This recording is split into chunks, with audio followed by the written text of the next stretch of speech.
wabarakatuh. Waalaikumsalam warahmatullahi wabarakatuh.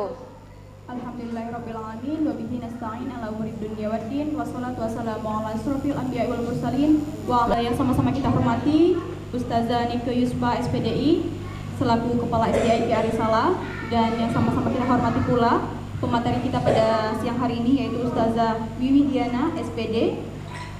Pertama-tama marilah kita panjatkan puji serta syukur kita atas kehadirat Allah Subhanahu wa taala yang mana siang hari ini kita diberikan kesempatan serta kesehatan untuk bersama-sama berkumpul di ruangan ini dalam acara diseminasi budaya positif yang nanti akan disampaikan langsung oleh Ustazah Wiwi Diana. Salawat serta salam tak henti-hentinya kita haturkan kepada junjungan kita Nabi besar Muhammad sallallahu alaihi wasallam beserta keluarga, sahabat dan seluruh pengikutnya sampai akhir zaman. Baik Ustadz dan Ustazah, untuk mempersingkat waktu kita juga pada hari ini, marilah kita buka acara hari ini dengan membaca Ummul Quran Al-Fatihah.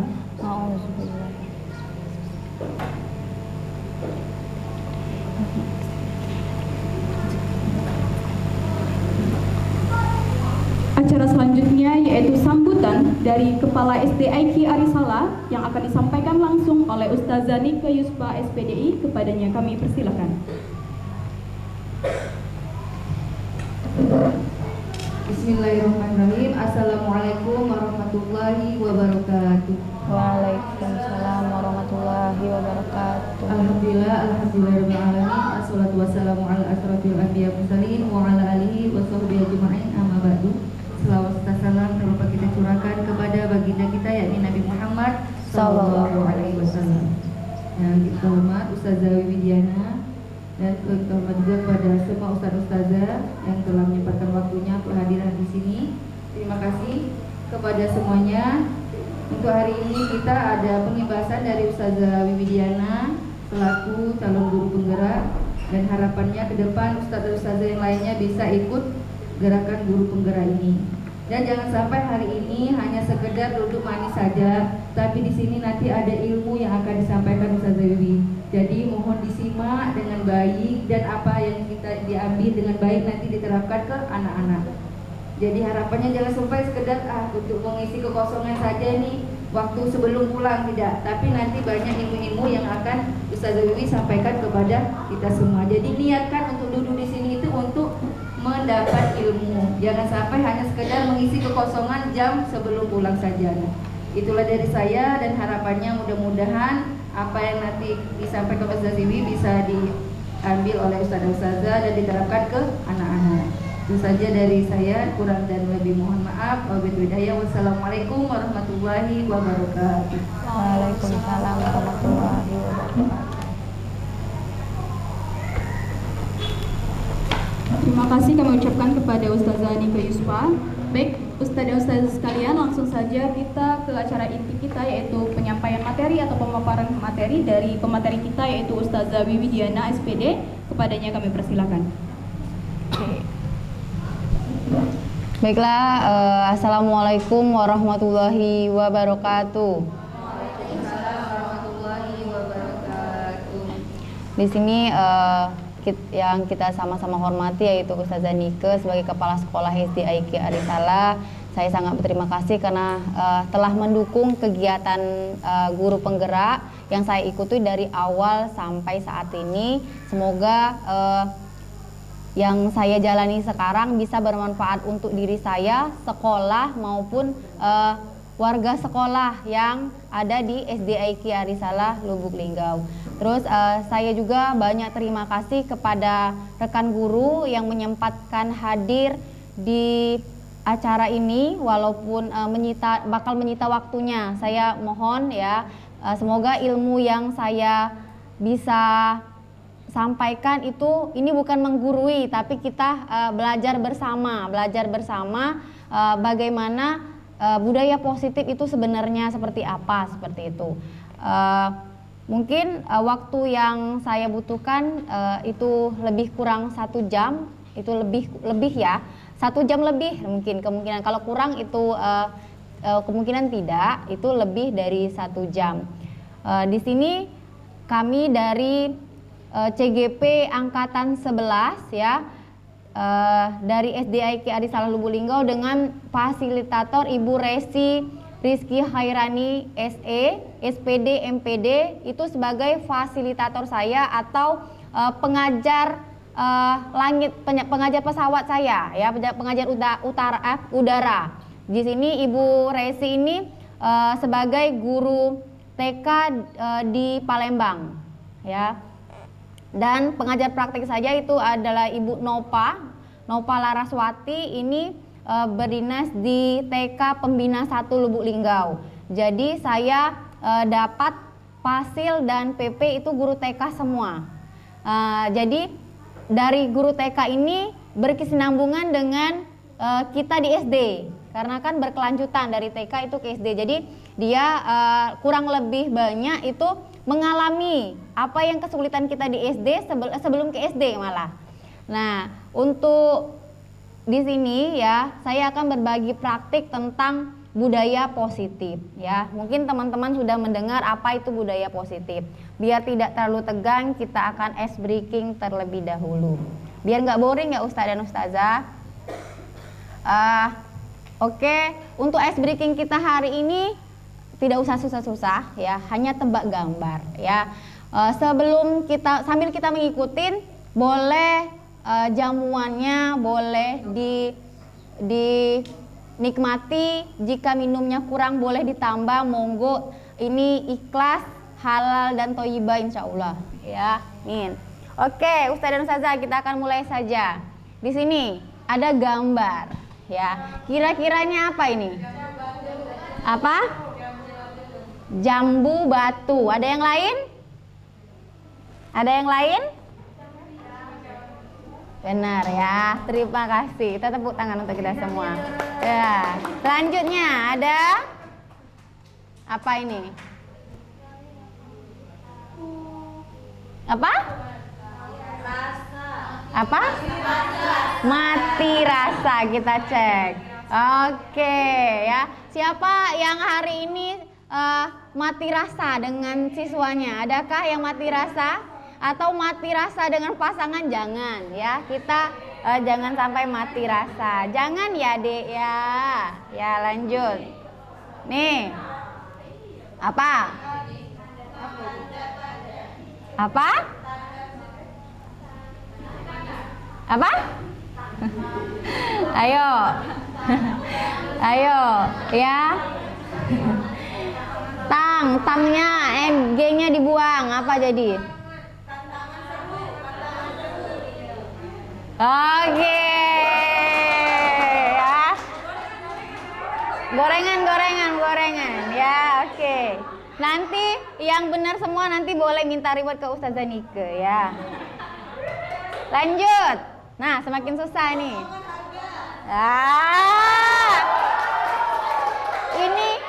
Ini yang disukai kita ibu-ibu, ya. Yang disukai ibu-ibu. Ya, wow, benar sekali, potongan harga, ya. Selanjutnya nih apa nih?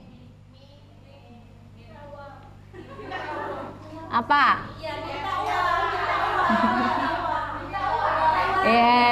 Minta uang nanti tanggal 10 ya Ustazah, ya, tanggal 10. Lanjut. Apa nih?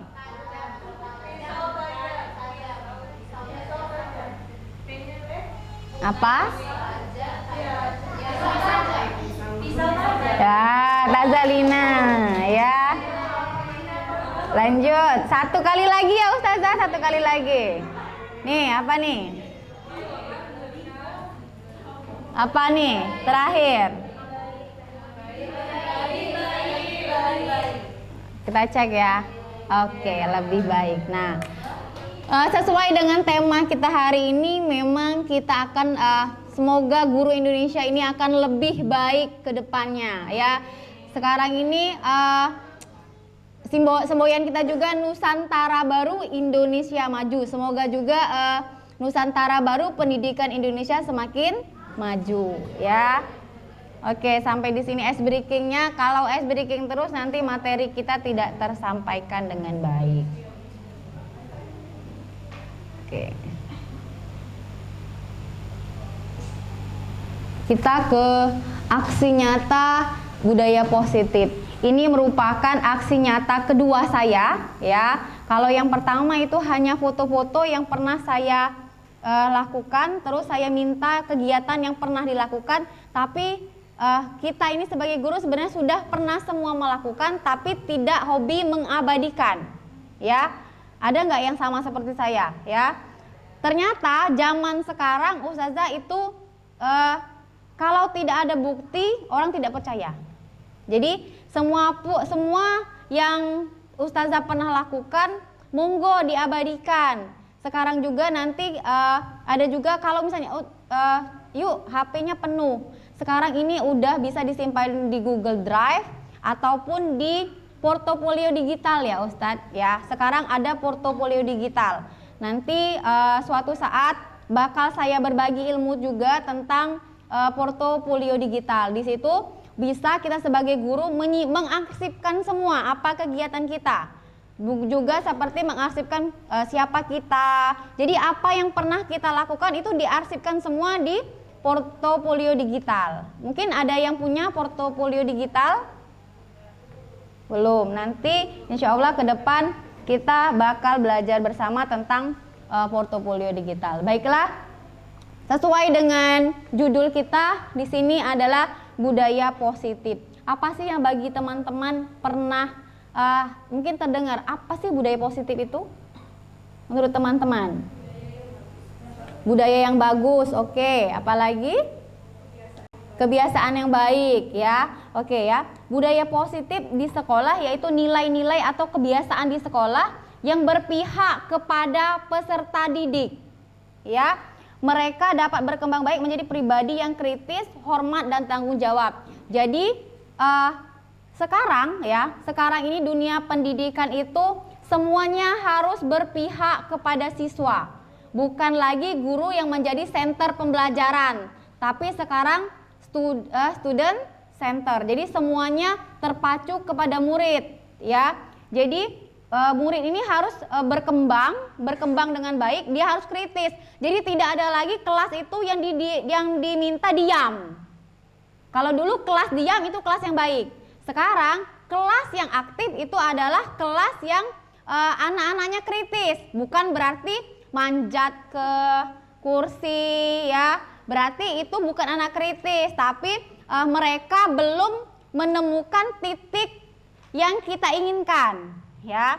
Terus memiliki rasa hormat. Sekarang kenapa sekarang ini seluruh misi sekolah kita ataupun misi guru kita itu harus mengacu ke profil pelajar Pancasila ya.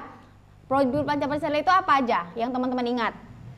Mandiri, gotong royong, bernalar kritis, bertakwa kepada Tuhan yang Maha Esa ya.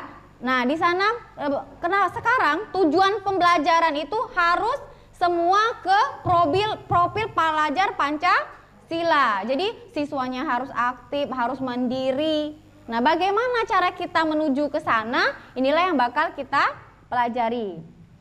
Oke. Paradigma sekarang itu ya adalah sekolah ya. Kita kan karena kita adalah seorang guru, jadi banyak waktu kita tersita di sekolah ya.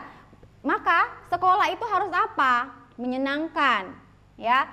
Lingkungannya harus positif, aman dan nyaman ya. Kenapa harus menyenangkan? Ya. Mengapa harus menyenangkan Ustazah? Biar nyaman ya. Mengapa harus nyaman? Supaya belajarnya efektif. Nah, jadi sekolah yang kita bentuk itu harus ada empat item ini ya. Harus ada 4 item: menyenangkan, lingkungan positif, aman dan nyaman ya. Nah, tujuan kita kemana? Ke murid. Tujuan kita adalah ke murid. Murid yang bagaimana? Murid yang bagaimana? Murid yang bertindaknya harus berpikir mandiri ya. Berpikir itu adalah kritis ya. Dia berpikirnya kritis. Jadi jangan sampai kita ini sebagai orang tua ya, sebagai orang tua di sekolah, karena guru ini adalah orang tua di sekolah, ataupun sebagai orang tua di rumah seperti saya. Saya kadang kalau lagi capek, Sebenarnya anak ini betul pertanyaannya. Ibu, hari ini masak apa? Masak kentang. Kenapa harus kentang? Tanya lagi, kentang diapuin. Ngapa harus ini ada vitamin? Kenapa? Kadang-kadang kan kalau kita lagi pusing kan, sudahlah Kak, makan baik. Sebenarnya salah. Anak yang demikian berarti anak ini adalah anak yang bernalar kritis, ya. Kalau zaman dulu anak yang banyak tanya dianggap tidak sopan, ya. Anak yang banyak tanya, anak yang tidak sopan. Ternyata untuk sekarang ini anak yang banyak tanya sebenarnya anak yang kritis, tapi harus terarah. Seperti, dan dia juga harus mandiri, ya. Kenapa sekarang Indonesia menggalangkan siswa kita harus mandiri? Karena beberapa tahun terakhir siswa kita terlalu manja, ya, terlalu manja. Sampai mungkin sadar atau tidak sadar, Ustazah sekarang berpikir, lihatlah, tulisan anak-anak sekarang jauh lebih kurang baik dibandingkan kita dulu, ya. Sekarang kelas 6 tulisannya, wow, sangat subhanallah, ya. Makanya karena kurang mandiri, terus harus bertanggung jawab. Kenapa? Kenapa sih sekolah harus punya aturan? Seperti harus potong rambut. Apa sih hubungannya pembelajaran dengan potong rambut? Kenapa? Ada yang tahu nggak Ustazah? Selain kerapian, kenyamanan, disiplin. Menurut para peneliti, mengapa usia SD sampai SMA itu harus mengikuti peraturan rambutnya harus pendek? Karena di masa SD sampai SMA itu masih mendidik menjadi anak yang terbiasa. Ya, mengapa? Kalau dia sudah mahasiswa, dia sudah dianggap orang dewasa. Karena dia usia lebih dari 18 tahun. Jadi sudah dianggap bisa terjun ke masyarakat. Mengapa anak harus potong rambut? Karena kalau kebiasaan ini kita terus akhirnya anak ini disiplin. Ya, jadi terbiasa ke masyarakatnya nanti dianya biasa disiplin, ya. Kita lanjut lagi. Nah, perubahan paradigma di sini ada disiplin. Setelah disiplin kita kemana? Kita harus apa? Harus ada teori kontrol. Setelah ini kontrol guru dalam menghadapi murid. Nah, ini yang kita masih banyak PR. Seperti sekarang kita punya siswa yang sangat aktif, itu salah satunya Aldrik, ya. Aldrik ini sangat aktif. Terkadang metode-metode yang sudah kita lakukan belum mengenai ke hatinya, ya. Jadi kita masih butuh metode lain lagi. Oke. Sekarang di sini ada teks, ya, ada teks. Boleh dibacakan. Siapa yang lagi nggak makan ya? Ustazah TB boleh dibacakan. Atau yang lain boleh membaca semua. Kita membayangkan ini adalah kita. Kita membayangkan adalah kita. Baca aja. Cobalah buka. Anda dan teman Anda akan melakukan kegiatan cobalah buka. Anda adalah A. Tugas Anda adalah mengepalkan salah satu tangan Anda. Coba Anda bayangkan bahwa Anda menyimpan sesuatu yang sangat berharga di dalam kepalan tangan Anda. Anda perlu menjaga benda tersebut sekuat tenaga Anda karena begitu pentingnya untuk kehidupan Anda. Tugas B, rekan Anda, adalah mencoba dengan segala cara untuk membuka kepalan tangan Anda. Teman Anda boleh membujuk, menghardik, mengintimidasi, memarahi, menggoda, menggelitik, bahkan menawari Anda uang agar Anda bersedia membuka kepalan tangan Anda. Cobalah lakukan kegiatan, cobalah buka di atas dengan B Secara bergantian. Masing-masing A dan B memiliki waktu 30 detik saja. Sesudah itu diskusikan kegiatan ini dan coba jawab pertanyaan-pertanyaan di bawah ini secara mandiri dan diskusikan kembali dengan rekan Anda B. Bandingkan jawaban Anda, apakah berbeda atau sama. Bila mana berbeda, Oke, kan kita ada berhadapan atau bersampingan ya. Kita praktek. Misal, saya ini menggenggam uang ya, dan akan Ustazah Yumita ini mau mengambil seperti itu ya. Jadi dia boleh membujuk saya, boleh memarahin saya, boleh. Nah, apa nanti yang saya akan lakukan? Ya, boleh dibayangkan ya, 30 detik ya. Boleh dibayangkan atau sendiri membayangkan ya. Apa yang kita akan lakukan ya. Oke, sudah 30 detik ya saya kira ya. Nih, lihat. Apakah Anda atau B membuka ke tangan Anda? Mengapa? Kira-kira teman-teman akan membuka tidak?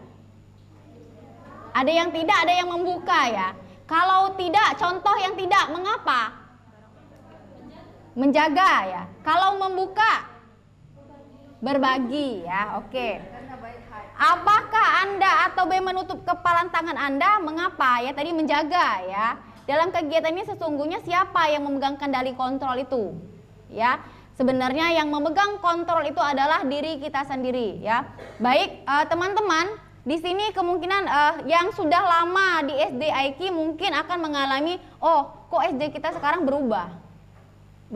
Nah, sebenarnya bukan berubah, tapi kontrol diri di SD Aiki ini kurang, seperti masih kurang karena masih beradaptasi seperti itu ya. Contoh, di sini ada peraturan namanya jika ada kegiatan di SD atau di pondok kita harus datang. Seperti itu ya Ustazah Nike ya. Nah, di sini yang mengontrol diri kita untuk datang dan tidak hanya diri kita.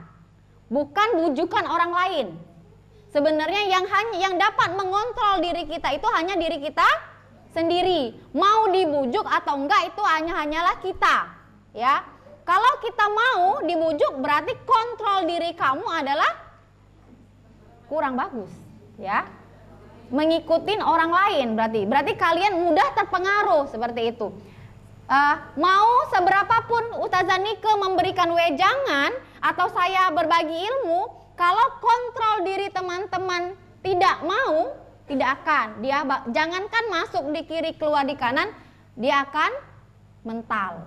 Ya, itu baiklah. Yang mengontrol diri kita sendiri adalah diri kita sendiri, bukan orang lain. Ya, oke. Perubahan paradigma di sini ya. Ilustrasi guru mengontrol. Ada yang memarahi, ada yang merasa sebagai teman, ada juga yang cuek, ada juga yang ilustrasinya bahwa dia orang dewasa, dia berhak memaksa. Ya, di sini kontrolnya ya. Oke, sekarang perubahan, siapa sih sungguhnya yang memiliki kontrol ya? Kita mencoba mengubah orang agar berpandangan sama dengan kita. Contoh, Ustazah Nike pengen SD Aiki ini seperti ini. Nah, teori kontrolnya bagaimana? Ya, berarti kita berusaha memahami pandangan orang lain tentang SD ini. Berarti kita harus mempunyai refleksi ya. Terus perilaku buruk ya dilihat sebagai sesuatu kesalahan. Ya, apa teori kontrolnya?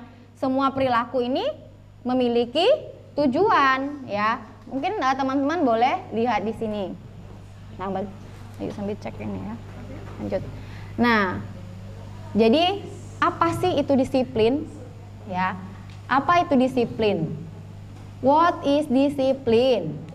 Saya tanyakan ke Ustazah Nana. Apa itu disiplin, Ustazah Nana?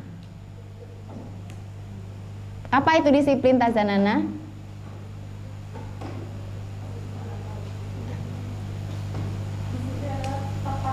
Oke, tepat waktu. Siapa lagi? Ustazah Nur Arafi? Apa itu disiplin bagi Anda? Konsisten. Oke, baik ya. Ustazah Tanti, apa? Disiplin. Tanggung jawab ya. Ustazah Fitri, apa itu disiplin? Oke ya, baiklah, terima kasih untuk teman-teman ya. Semua jawabannya adalah benar ya. Disiplin ya. Ketika kita mendengar kata disiplin ya, apa yang terbayang di benak Anda tadi ya? Teman-teman ada yang bilang bertanggung jawab ya. Terus Terus apa sih yang terlintas di pikiran Anda? Kebanyakan orang akan menghubungkan disiplin ini dengan tata tertib. Benar atau tidak? Ya, kita akan menghubungkan ini dengan tata tertib, ya, teratur dan kepatuhan pada peraturan, ya. Maka kata disiplin juga dihubungkan dengan hukuman. Benar atau tidak? Ya, misal di sini teman-teman anak tidak membuat PR, maka kita akan biasanya oke, hukuman apa yang kamu ambil? Oh, kata hukuman ini karena kamu tidak membuat PR maka taza hukum kamu berdiri. Kebanyakan seperti itu ya. Kebanyakan termasuk saya juga sebenarnya ya. Terus padahal sesungguhnya berbeda taza ya, karena belajar tentang disiplin positif tidak harus berkaitan dengan hukuman ya. Disiplin itu justru kita itu salah satu alternatif terakhir dan kalau perlu tidak digunakan sama sekali hukuman itu. Jadi bagaimana untuk cara kita disiplin positif kalau tidak menghukum? Ya, hukuman itu adalah tindakan paling akhir. Tindakan paling akhir yang guru ambil. Ya. Jadi bagaimana yuk kalau kita tidak dihukum? Nah, Bapak Pendidikan Indonesia itu mengatakan di mana ada kemerdekaan disitulah harus disiplin yang kuat. Ya, sesungguh pun ya disiplin itu bersifat ya self disiplin ya, yaitu kata sendiri ya, kita sendiri yang mewajibkan kita dengan sekeras-kerasnya. Tapi itu sama saja sebab kalau ini kata-kata dari Ki Hajar Dewantara, karena Ki Hajar Dewantara ini kata-katanya itu sangat dalam ya, seperti ada kata Tut Wuri Handayani ya. Biasanya kalau kita teman-teman kalau disebutkan Ki Hajar Dewantara pasti kita ingatnya Ingarso Sungtulodo Ing Madya Mangunkarso Tut Wuri Handayani. Sebenarnya tiga kalimat ini sangat bagus untuk atau sangat luar biasa bagi dunia pendidikan ya.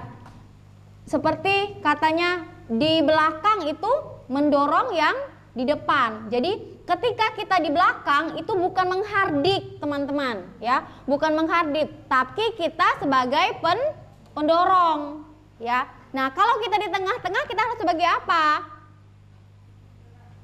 Ya. Terus di depan seperti apa? Ya, di depan kita harus menjadi contoh katanya di situ ya. Jadi Bapak memang Ki Hajar Dewantara ini adalah Bapak Pendidikan Indonesia ya. Nah, disiplin ini adalah kemampuan memerintah diri sendiri. Jadi ya, disiplin itu adalah kemampuan memerintah diri sendiri dan mengontrol dan menguasai diri untuk memilih tindakan yang mengacu pada nilai-nilai yang kita hargai dengan penuh tanggung jawab tanpa perintah orang lain. Itu baru dikatakan disiplin. Jadi kalau teman-teman bilang saya harus datang pagi karena takut tuntutan, itu disiplin atau tidak? Belum dikatakan disiplin. Disiplin itu adalah datang dari kita sendiri. Kalau saya kerja di sini harus disiplin, berarti kita harus mengikuti peraturan itu ya. Berarti kita itu dari diri kita sendiri yang sadar, bukan tuntutan orang lain. Itu sudah tergambarkan disiplin ya Ustazah ya. Sudah.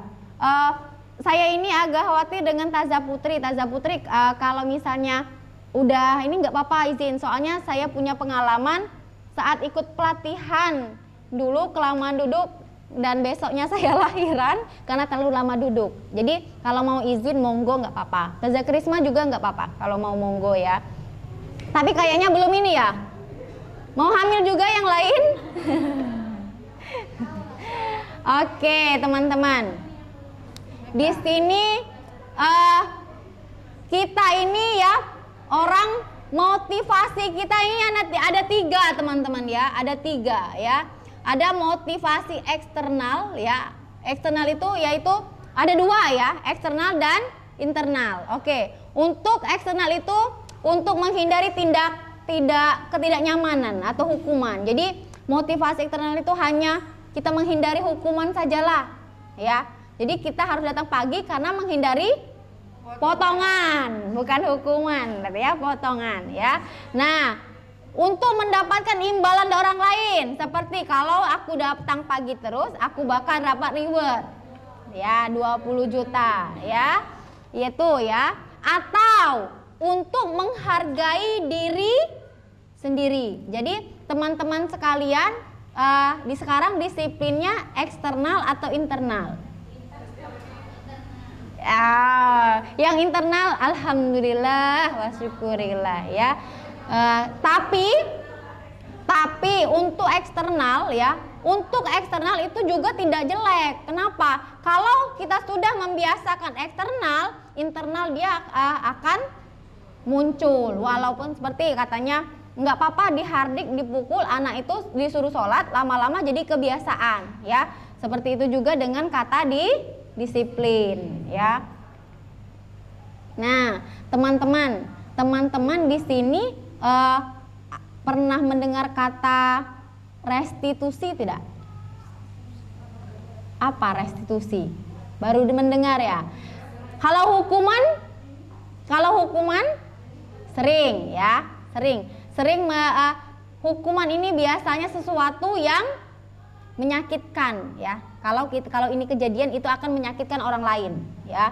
Seperti saya hukum kamu menulis. Zaman saya SD itu pernah saya dihukum karena telat ya. Gurunya tidak mau tahu kalau wilayah tempat tinggal saya itu jauh dari sekolah. Taunya dia saya telat, saya disuruh menulis 1 buku full. Saya tidak akan telat lagi ya. Walaupun hukuman itu membawa tulisan saya tidak terlalu jelek, tapi pada saat itu saya sangat benci dengan guru itu ya. Dan menyebabkan saya sangat tidak suka dengan pelajaran IPA. Karena saya sudah benci dengan gurunya ya. Terus tidak nyaman untuk murid ya. Yakinlah teman-teman, hukuman ini membuat siswa tidak nyaman. Ya, tidak nyaman. Korban mendapatkan keadilan katanya, korbannya. Tapi yang dihukum kita belum mengetahui dulu ya. Nah, murid atau anak akan tersakiti. Perilaku pasif agresif akan meningkat. Boleh teman-teman pikirkan, anak yang sering kita hukum, anak ini semakin bandel. Percaya atau tidak? Ya, anak yang sering kita hukum, besoknya dia akan melakukan lagi, dan ada yang lebih lagi yang ditambahkan. Ya, terus ada juga namanya konsekuensi. Ya, apa yang diakibatkan dari hukuman itu ya, seperti sesuatu harus terjadi ya, korban tidak nyaman ya, otomatis konsekuensinya tidak nyaman, bakal marah, itu konsekuensi. Restitusinya itu apa? Restitusi ini adalah mengembalikan situasi kepada situasi awal walaupun kita sudah menyelesaikan masalah. Jadi seperti ini Ustazah ya. Restitusi ini kita tetap memanggil anak yang bersalah, tapi kita ini berusaha mengembalikan kondisi ini. Saya tidak akan marah ke murid ini merasa nyaman ke saya. Jadi itu dinamakan restitusi. Seperti di sini ya, ada anak memecahkan kaca. Kalau kita bilang langsung kaca pecah, jadi kamu harus ganti. Ini hukuman atau restitusi? Hukuman ya, hukuman. Jadi restitusinya bagaimana? Restitusinya itu kita bisa lakukan dengan segitiga restitusi penyelesaian masalahnya ya. Nanti kita keyakinan kelas. Oke, bagaimana kita bisa memanggil siswa tersebut ya? Kita menanyakan keadaannya dulu. Sebab dia memecahkan kaca dulu.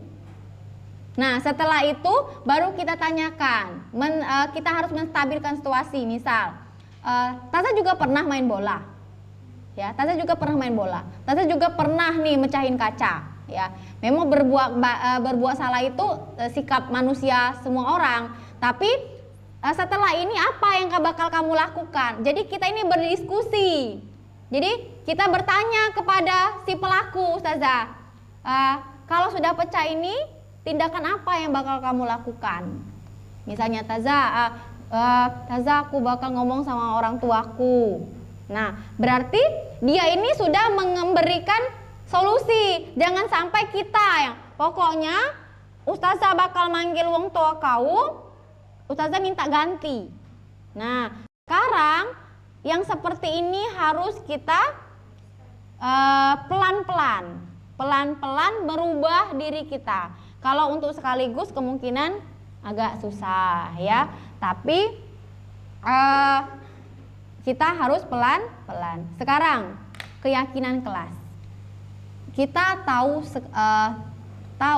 yang kita tahu itu adalah peraturan kelas. Sekarang saya tanya, apakah keyakinan kelas dan peraturan kelas itu beda atau sama? Taza Siti, keyakinan dan peraturan kelas sama atau tidak? Bukan Siti, siapa ada Siti? Isti ya, terbalik ya, Isti Siti. Oke ya. Keyakinan dan peraturan kelas itu sama atau tidak? Yang wali kelas sekarang, saya mau periksa, adakah keyakinan kelas di sini? Oh, belum ada ya. Wali kelas di mana? Yang wali kelas coba angkat tangan. Wali kelas. Yang Ustazah Lina buat untuk kelasnya keyakinan kelas atau kesepakatan? Kesepakatan kelas ya. Atau ada yang buat peraturan kelas? Ya, ada juga. Oke ya. Nah, kata peraturan itu teman-teman kita harus ganti ya. Harus ganti ke bukan peraturan tapi keyakinan atau kesepakatan. Kenapa? Kalau peraturan kita memaksa, pasti ada kata-kata negatif. Contoh, tidak datang terlambat. Adakah kata negatif di sana? Tidak. Ya, benar sekali, tidak. Untuk sekarang, kata negatif ini harus dihapus.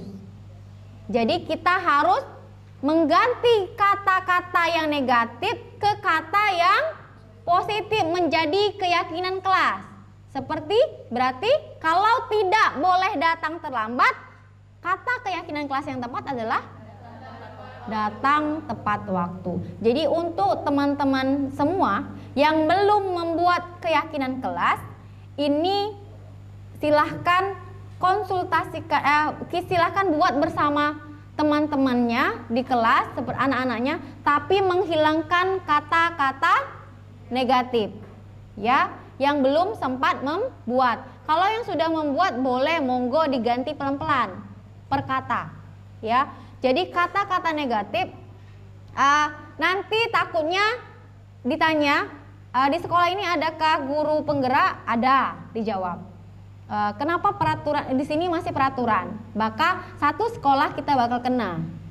Ya. Jadi di sini saya sudah menyampaikan nanti untuk peraturan kelas itu diganti menjadi keyakinan kelas ya.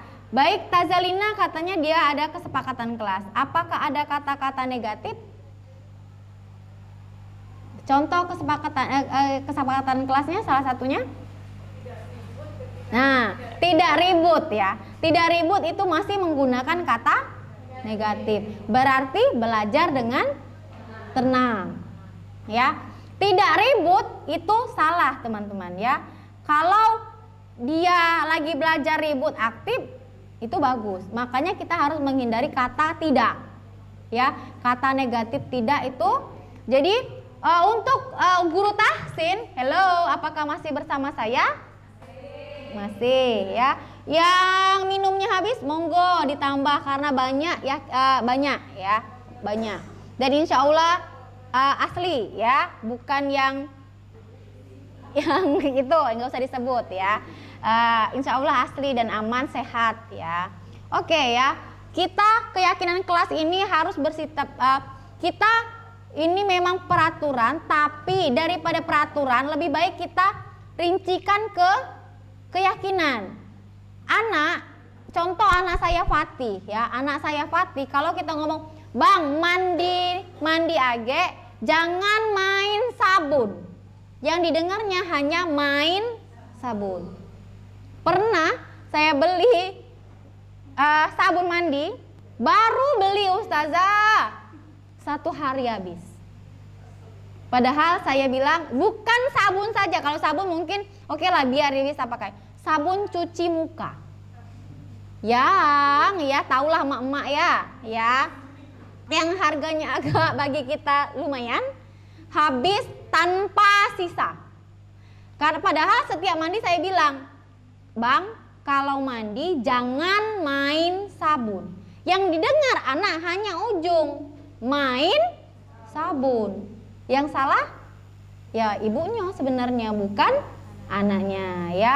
Dari untuk sekarang hindari kata-kata negatif ya, dari kata tidak ya, dari kata tidak ya. Bisa teman-teman?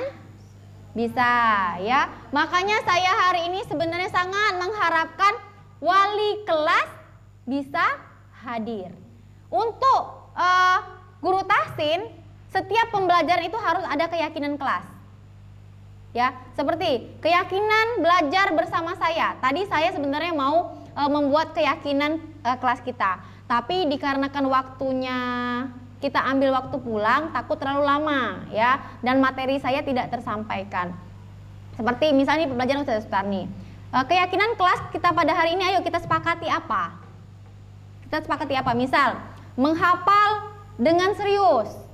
Nah, keyakinannya tulis nggak apa-apa, kita pakai tulis nggak apa-apa. Jadi ditulis, anak tahu keyakinan kelas kita. Kalau dia melakukan kesalahan, kita bisa melakukan segitiga restitusi tadi. Bisa dipanggil, abang melakukan ini, abang melanggar keyakinan kelas kita yang mana? Nah, bisa kita terapkan. Ini pelan-pelan, nggak bisa langsung berubah. Apa yang saya katakan tidak langsung bisa merubah. Kita pelan-pelan ya. Oke, kalau peraturan seperti ini, selalu kembalikan buku ke tempatnya. Di sini ada kata-kata lebih menekankan ya. Sebenarnya keyakinan kelas kita cukup aja dengan kata tanggung jawab. Seperti itu ya. Dilarang mengganggu orang lain. Alangkah baiknya menghormati orang lain dan diri sendiri. Kita di sini tidak boleh berbicara kecuali ustazah yang sedang menjelaskan. Nah, sudah mengatakan itu, kalau kita pikir, wow, berarti guru ini memang teacher center ya. Oke, hadir di sekolah 15 menit sebelum pembelajaran dimulai. Ya, sebenarnya ini lebih ke masih masuk ke keyakinan, tapi kata-katanya ini agak lebih keras. Lebih lembutnya di sini bisa misalnya komitmen dengan peraturan seperti itu ya. Dilarang melakukan kekerasan. Lebih misalnya menghormati orang lain seperti itu. Jadi untuk di kelasnya masihkah peraturan atau keyakinan kelas? Masih ke peraturan. Jadi sampai di sini adalah ya ilmu yang didapatkan ya. Oke. Nah, kita membuat kesepakatan kelas ya. Kesepakatan kelas ini bukan guru yang menentukan, tapi bersama siswa ya. Jadi kalau bersama siswa ini lebih diambil andil. Jadi dia merasa, oh peraturan ini aku yang buat. Tapi kalau guru yang membuat itu lebih kita lebih memaksa seperti itu ya. Oke, kita lanjut. Kebutuhan dasar manusia ya. Manusia ini punya kebutuhan hidup teman-teman ya. Seperti kita ini bertahan hidup lah ya. Bertahan hidup ini ada kita bisa merasa penguasaan ya, ada kasih sayang ya. Terus ada kebebasan dan ada kesenangan ya. Di sini adalah kebutuhan kita bertahan hidup ya. Semua orang itu senantiasa berusaha untuk memenuhi kebutuhan hidup. Misal seperti saya sangat berusaha mendapatkan kasih sayang dan rasa diterima. Contoh hari ini ya. Hari ini saya sangat mengharapkan rasa diterima dari teman-teman. Jadi lebih meluangkan apa yang saya sampaikan, teman-teman bisa menerima lah dari saya. Terus teman-teman merasa senang, ya. Kalau teman-teman merasa terpaksa, ilmu yang saya berikan hanya ocehan saya saja dan tidak bisa diterima. Oke, ya. 5 posisi kontrol kita, ya. Ayo, teman-teman di sini sebagai penghukum atau pembuat rasa bersalah, teman, pemantau, apa manajer? Ya. Oke, teman-teman, ya. Orang-orang yang sebagai penghukum, ini orang-orang yang menjalankan posisi penghukum senantiasa sekolah bahwa kita ini mengatakan apa ya? Kita ini harus tindakan yang biasanya penghukum ini spontan, ya. Kegiatan penghukum biasanya spontan, ya. Terus membuat rasa bersalah. Membuat rasa bersalah ini adalah membuat orang tidak nyaman, ya. Membuat orang tidak nyaman. Seperti bersalah, rendah hati, ya, gitu ya. Bukan rendah diri, ya. Terus teman, guru itu posisinya tidak akan menyakiti murid, tapi harus posisi sebagai teman. Bisakah kita menjadi seorang teman? Bisa lah, ya. Pemantau, jadi kita juga harus menjadi seorang pemantau. Terus manajer, nah yang paling baik sebenarnya adalah posisi kita sebagai manajer, ya. Tapi manajer ini tidak harus semua tindakan ini harus manajer, ya. Kita harus kondisikan dengan keadaan. Tidak terlalu lama lagi, ya. Saya minta kita tetap fokus, ya. Masih senangkah atau masih di sinikah jiwanya, raganya, pikirannya? Oke, ya. Oke, teman-teman. Penghukum itu biasanya menghardik, ya, menunjuk-nunjuk. Misalnya, kau nih. Nah, ayo, siapa nih sebagai penghukum? Biasanya pembuat rasa bersalah ini biasanya guru tahsin nih, ceramah, ya. Biasanya kita mengatakan harusnya kamu ini seperti ini. Ibu nih kecewa nih sama kamu nih. Nah, ini membuat rasa bersalah. Teman, ayolah, lakukanlah. Ayo bareng Taza. Nah, biasanya ini adalah seorang teman. Pemantau. Nah, pemantau ini dia lebih bukan CCTV, ya. Kita ini lebih menyesuaikan diri ke kita, ya, lebih menyesuaikan diri. Terus di sini ada contoh nih, ya. Guru berbuat, ya. Menghardik, menunjuk, menyakiti, menyindir, itu adalah sebagai penghukum. Pembuat rasa bersalah biasanya berceramah, mengatakan kata-kata yang seharusnya kamu nih seperti ini. Ibu kecewa nih sama kamu hari ini. Nah, itu biasanya pembuat rasa bersalah. Kalau teman biasanya membuat alasan untuk muridnya, ya. Kalau pemantau dia menghitung dan mengukur biasanya, ya. Terus manajer dia mengajukan pertanyaan-pertanyaan. Mengapa kamu seperti ini? Nah, apa alasannya kamu melakukan seperti ini? Itu adalah seorang manajer. Jadi teman-teman lebih sering penghukum, pembuat rasa bersalah, teman, pemantau, atau sebagai manajer. Sebagai apa? Pernah merasakan semua. Benar sekali, ya. Benar sekali. Semua random, tapi kita berusaha menjadi seorang manajer, ya. Kita berusaha menjadi seorang manajer karena manajer ini bakal mengontrol amarah, bakal mengontrol hukuman, ya. Kalau dia sudah manajer, dia akan memenuhi 4 ini tadi, ya. Jadi berusaha menjadi seorang manajer, ya. Oke, nih, ya. Saya kecewa sekali dengan kamu. Ini contoh kata membuat orang merasa bersalah. Kamu tidak pernah benar melakukannya. Berarti bisa juga ngomongkan buyan nih, atau kamu bodoh nih. Ini adalah seorang penghukum, ya. Bisa juga, ayolah lakukan demi ibu, atau ayo lakukanlah biar Ustazah ada ini. Nah, itu namanya seorang teman, ya. Nah, misalnya nih, ayolah bang, aku udah kasihan sama ibu. Nah, itu tuh gitu tuh sebagai teman, ya. Nah, kalau pemantau, apakah kamu mau mendapatkan stiker? Nah, atau bintang hari ini, ayo lakukan ini. Nah, itu berarti teman-teman sebagai pemantau. Kalau manajer, bagaimana kamu bisa melakukan menyelesaikan masalah ini? Contohnya kan seperti itu, ya. Penghukum ini selalu biasanya kita menekankan si korban, si pelaku. Biasanya penghukum kita lebih membuat pelaku ini bertanggung jawab pada saat itulah. Itu adalah seorang penghukum, ya.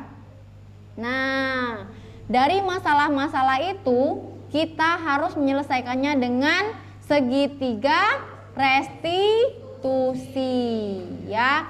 Jadi segitiga restitusi ini adalah menciptakan kondisi bagi murid untuk memperbaiki kesalahan mereka sehingga mereka itu bisa kembali lagi ke kelompok. Contoh kayak sekarang adalah misal Rapa ya di kelas tabuk itu ya. Rapa kelas tabuk. Misalnya dia kemarin pernah bertengkar dengan si Arya, ya. Nah, bertengkar kepada si Arya.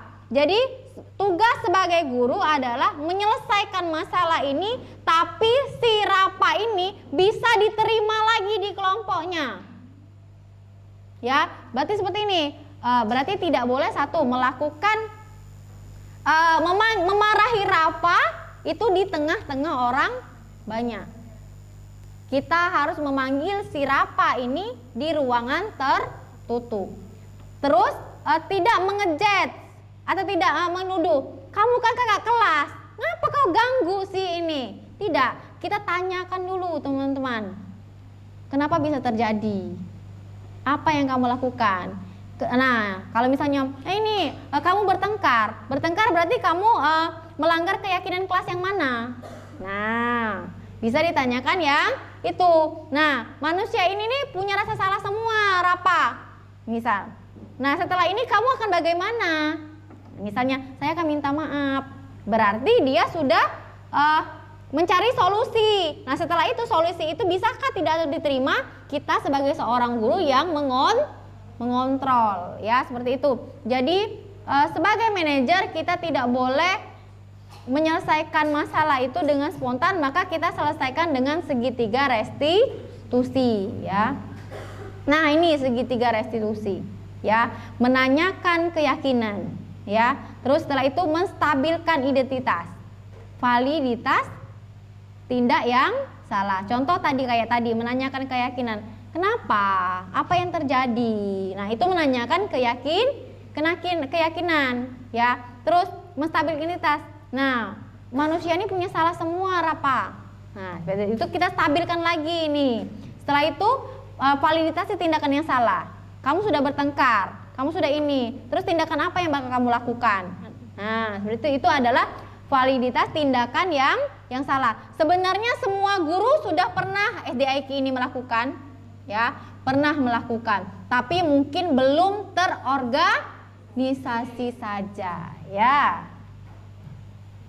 Terus menstabilkan identitas ini adalah untuk mengubah identitas anak yang gagal.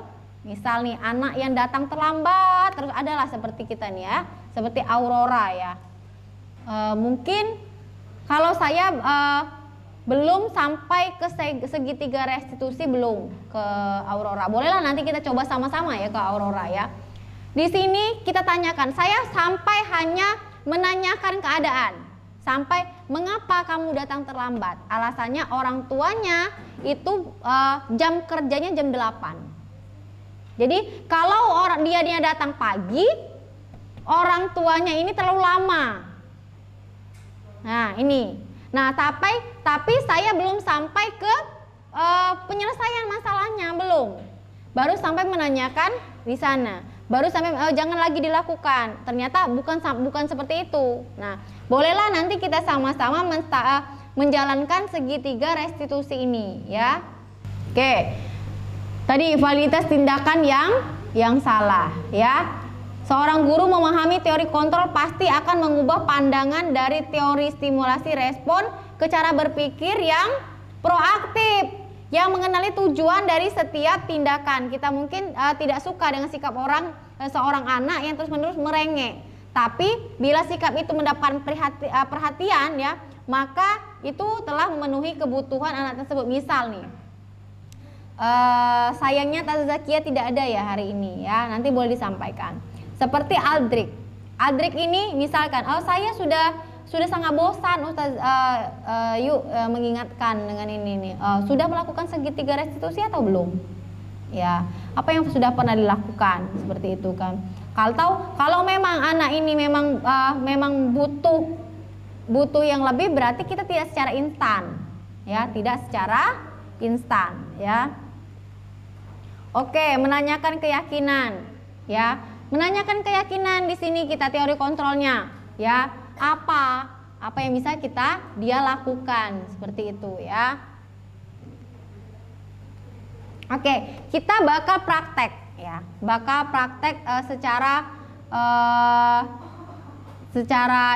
secara langsung. Contoh lah ya, kita ada kasus ya. Ada kasus di sini ya. Ada kasus seorang anak, kita ambil dari kasus anak kita saja. Ya, anak kasus. Misal di sini tadi kita ambil kasus Aurora. Aurora ini sering datang terlambat, ya. Ustazahnya sudah mengeluh sangat. Nah, dia mengadukan kepada kepala sekolah apa yang harus dilakukan. Jadi tindakan dulu, apa ya tadi kita harus lakukan? Kemudian kita kelompok A, kelompok B, kelompok C ya. Oke, segitiga restitusi tadi. Nah, segitiga kita menanyakan keyakinan. Nih, menanyakan keyakinan dulu dari kasus Aurora yang sering datang terlambat. Kita praktek langsung, ya.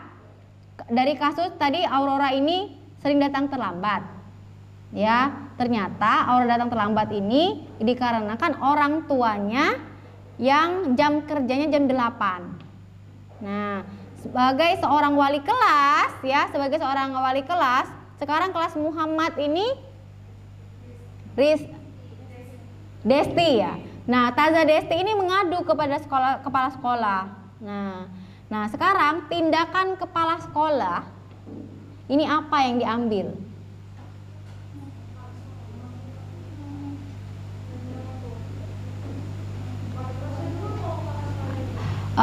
Kalau mau jadi wali kelas boleh. Ya, berarti kan tindakan pertama kita adalah menanyakan keyakinan. Nah, berarti apa yang kita lakukan? Contohnya berarti Aurora, mengapa kamu datang terlambat? Oke, kakak, kenapa terlambat? Dijelaskan. Oh ya. Nah, terus menstabilkan identitas. Kelompok B boleh menstabilkan identitas. Menstabilkan identitas ini adalah nih, ya, bertujuan mengubah identitas anak dari yang gagal melakukan kesalahan menjadi orang yang sukses. Jadi dari Aurora yang telat bisa datang pagi, tepat waktu.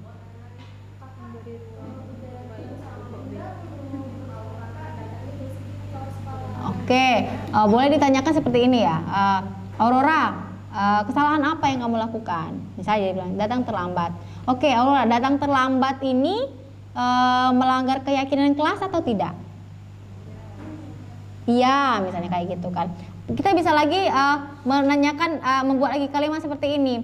Oke, Aurora, semua orang itu pernah melakukan kesalahan, tapi sekarang Aurora mau seperti apa? Mau datang gimana? Nah, inilah dia bilang nanti dia akan kita tanya dari jawaban Aurora ini bakal apa, seperti apa. Maaf misalnya, maaf Taza, misal nih, saya akan ini. Nah, saya akan ini nanti kita harus apa yang dia beri alasan ini kita harus lakukan benar-benar. Misalnya, maaf Taza, besok saya akan datang pagi. Nah, datang pagi dengan cara apa? Misalnya, saya akan ngomong sama mama, ini. Jangan sampai kita yang memberi solusi. Solusi itu harus datang dari anaknya. Dipancing, makanya kita sebagai kontrol. Makanya kita sebagai kontrol. Ya, berusaha. Misalnya, kalau misalnya dia masih nggak bisa, kita pancing. Boleh dengan kata memancing.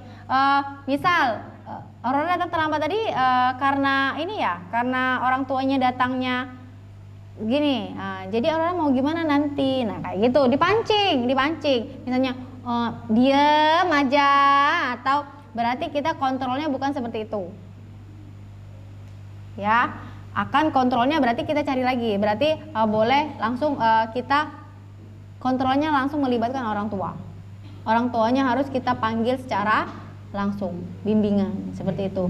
Menjelaskan, Bu, di sini peraturan keyakinan kelas kami ini. Nah, kayak gitu. Ya, sampai di sini teman-teman, apakah ada yang ingin ditanyakan? Ya, apakah ada yang ingin ditanyakan? Boleh, ya. Ingin ditanyakan. Boleh tentang budaya positif tadi, boleh tentang keyakinan kelas, boleh juga cara menstabilkan identitas. Ya. Boleh menanyakan tentang keyakinan kelas, boleh juga tentang segitiga restitusi. Ya, segitiga restitusi, atau kita praktek membuat keyakinan kelas saja. Nanti saya bagikan kelompok A, kelompok B, ya. Nanti kita bandingkan, ya, keyakinan kelas yang bakal kita buat. Ya, ini referensi saja, ya, referensi yang bakal kita buat tentang keyakinan kelas, ya. Boleh lah ya, kita praktek itu saja ya. Saya kasih waktu berarti 5 menit, ya. 5 menit kita praktek membuat keyakinan kelas. Ada yang bawa kertas tidak, Taza? Oke ya, kita bakal praktek tentang membuat keyakinan kelas. Kita buat atau kita langsung sebutkan saja. Sebutkan saja lah ya. Alah, Ustazah, mungkin sudah sore ya.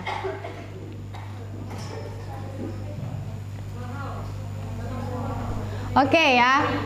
Kita bakal membuat keyakinan kelas, ya. Keyakinan kelas yang ada di kelas kita nanti, ya. Yang pertama, apa keyakinan kelasnya? Datang tepat waktu. Oke. Selanjutnya, Menjaga kebersihan kelas. apa? Berarti itu masih peraturan, Ustazah. Menjaga kebersihan, kebersihan, ya. Oke, ya. Menjaga keyakinan, kenyamanan, keamanan, kebersihan kelas. Oke. Dari kelompok B. Belajar dengan sungguh-sungguh. Ya, bisakah diterima semua? Bisakah diterima semua? Bisa, ya. Belajar dengan sungguh-sungguh, ya. Selanjutnya apa lagi? Angkat tangan, ya. Kalau tunjuk jari nanti jari tengah pula, ya. Ya, berarti angkat tangan bila ingin berbicara, ya. Ya, di sini keyakinan kelasnya sudah ada berapa yang kita buat? 4 ya. Selanjutnya, ini keyakinan kelas yang kita buat itu adalah keyakinan memang yang harus kita tegaskan. Ya, keyakinan yang memang harus kita tegaskan. Oh, berarti menjaga apa ya? Itu ya, menjaga jarak. Jarak kan lebih ke ini. Berarti apa kata-kata yang harus kita ini? Wah, menjaga marwah. Oh, benar ya. Saling berarti dia lebih tepatnya ke saling menghormati ya, menghormati diri dia dan orang lain. Oke, lagi apa lagi? Bertanggung jawab terhadap tugas. Dari kata-kata jangan mencontek. Berarti mengerjakan tugas. Apa tadi? Oh, bertanggung jawab dalam mengerjakan tugas. Ya, itu contoh-contoh yang bakal dibuat. Ya. Selanjutnya ada lagi?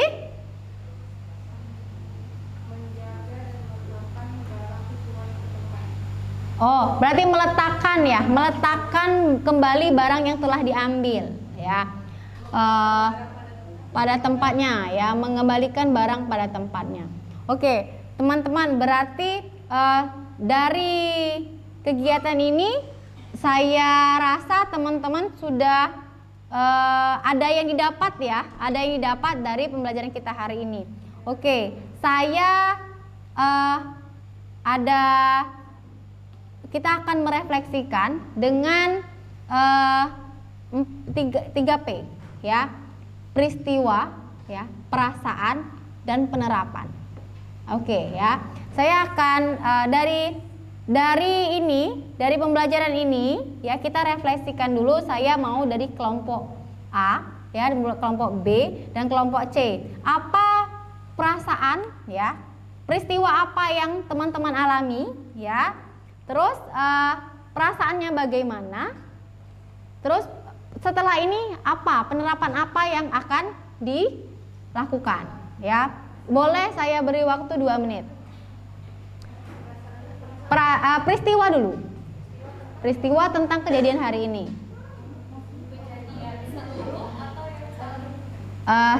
Dari pembelajaran pemaparan hari ini. Oke. Boleh dipikirkan, nanti kita bergantian ya. Boleh. Ya, seperti ini ya. Biasanya kami menggunakan 3P ya. P ya, itu 3P atau 3P itu biasanya kita menggunakan peristiwa, perasaan dan penerapan ya. Untuk refleksi, teman-teman juga bisa melakukan ini di kelas ya. Jadi setiap pembelajaran teman-teman bisa melakukan refleksi dengan 3P. Misal nih dari saya, dari refleksi yang saya lakukan hari ini, saya hari ini ya mengalami, saya sedang memaparkan ya budaya positif dengan teman-teman di sekolah saya ya. Di sini saya meminta izin kepada kepala sekolah, saya ditemani MC ya. Saya meminta teman-teman untuk aktif, itu peristiwa yang saya lakukan. Nah, perasaan saya sangat senang karena bisa berbagi kepada teman-teman. Ya, penerapan. Nah, saya akan melakukan praktik baik ini bukan kali ini saja. Saya akan melakukan praktik baik ini, apa yang saya didapatkan di guru penggerak akan saya praktik baikkan kepada teman-teman. Itu yang bakal saya lakukan. Nah, sekarang saya kembalikan ke kelompok A. Boleh diwakilkan? Oke.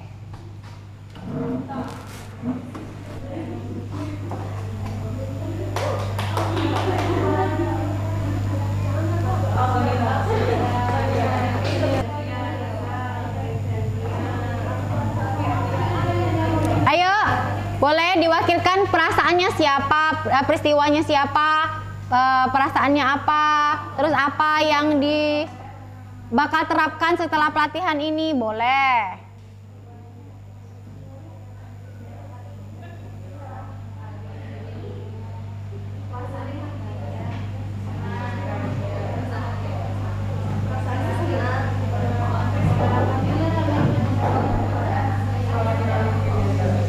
Ayo boleh.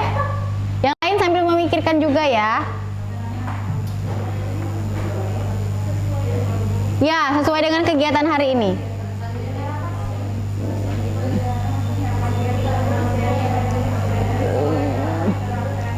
Ayo, adakah kelompok yang sudah siap? Kelompok B. Ayo, kelompok B boleh.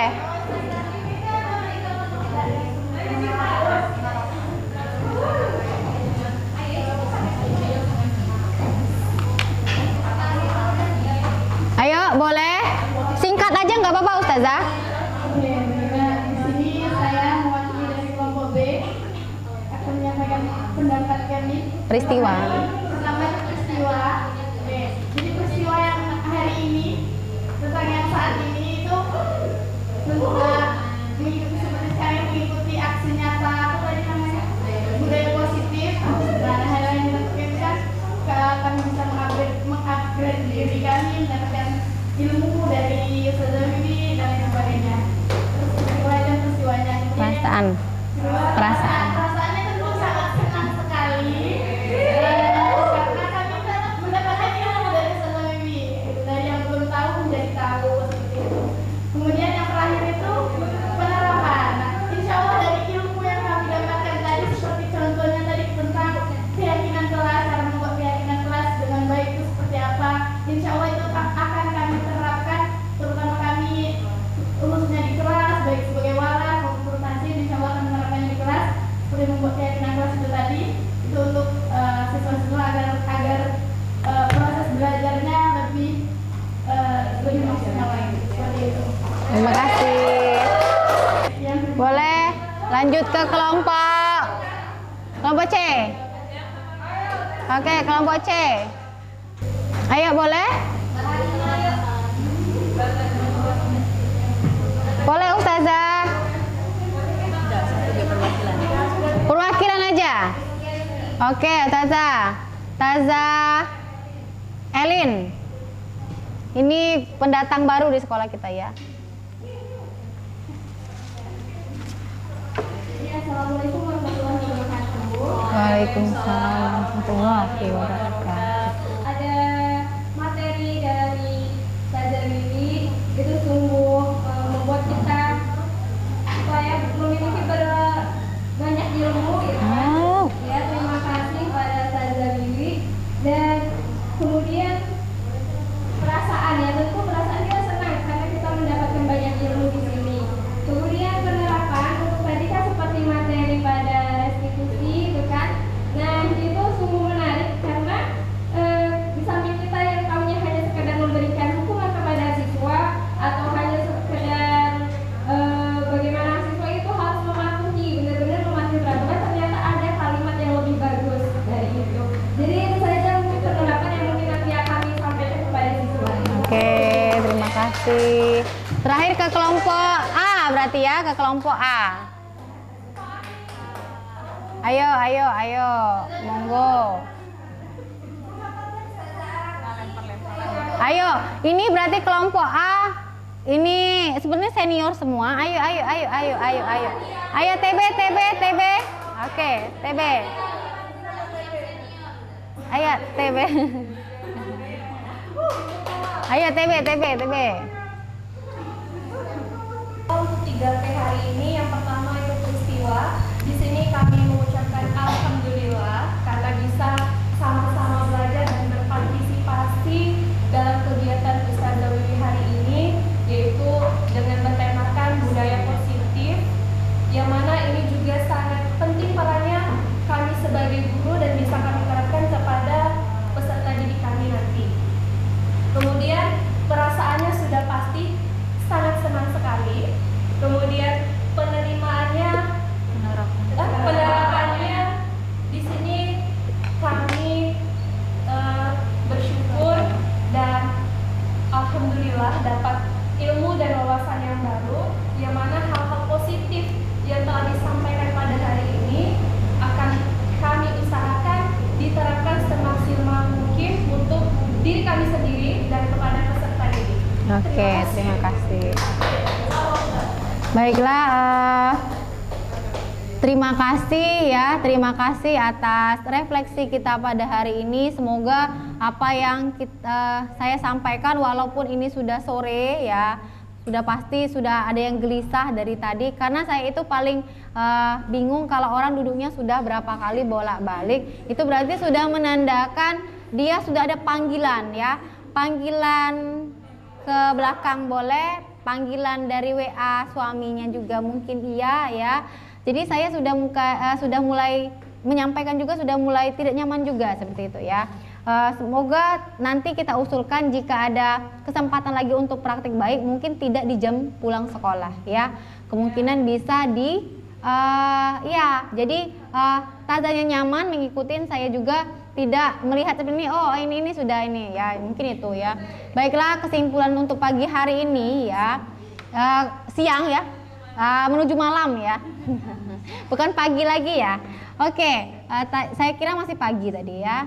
Berarti kesimpulannya di sini kita sebagai seorang guru itu menerapkan budaya positif ini sangat perlu ya. Mengapa? Dari misal dari peraturan, contoh kita dari peraturan ini kita ubahlah menjadi keyakinan kelas. Karena kenapa? Peraturan ini lebih menggunakan kata-kata yang kurang positif ya, seperti lebih menekankan kepada siswa. Tapi kalau keyakinan itu bukan hanya guru yang menerapkan ya, bukan hanya guru yang menginginkan, tapi siswa juga kita ajak timbal baliknya ya, seperti itu. Terus dalam menyelesaikan masalah apapun kita bukan hanya menghukum ya, kita harus sebagai seorang manajer yang baik, seperti itu. Walaupun memang posisi manajer ini tidak selalu harus dilakukan dalam situasinya. Kita melihat situasi, kalau misalnya keadaannya urgent, berarti yang mana dulu yang kita bakal ambil. Tapi harus menghindari kata